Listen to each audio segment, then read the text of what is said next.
திரிகோணமலையில் பாரிய ஆபத்து. மாவிலாறு குளக்கட்டு உடைப்பு. தாழ்நில மக்கள் உடன் வெளியேறுங்கள்.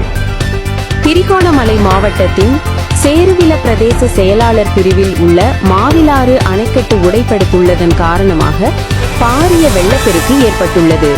இதன் விளைவாக அமுலவின் கீழ் உள்ள சோமபுரா, லிங்கபுரம், தெஹிவத்தை, நீலபொலா, சிவபுரம் உள்ளிட்ட பல கிராமங்கள் கடுமையான வெள்ளச்சேதங்களை எதிர்கொண்டு நீரில் மூழ்கியுள்ளன.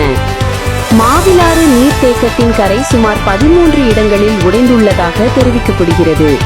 வேறுகள், கிண்ணியா, மூதூர் உள்ளிட்ட பல தாழ்நில பகுதிகளும் வெள்ள அபாயத்தின் கீழ் உள்ளன.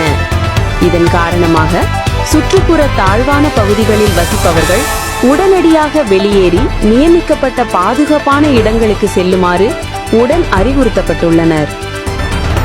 மாவிலாறு மடை மற்றும் அணைக்கட்டு ஆகியவை அபாயகரமான நிலையில் இருப்பதாக நீர்ப்பாசன திணைக்கள பணிப்பாளர் நாயகம் அஜித் குணசேகரா தெரிவித்திருந்தமை குறிப்பிடத்தக்கது.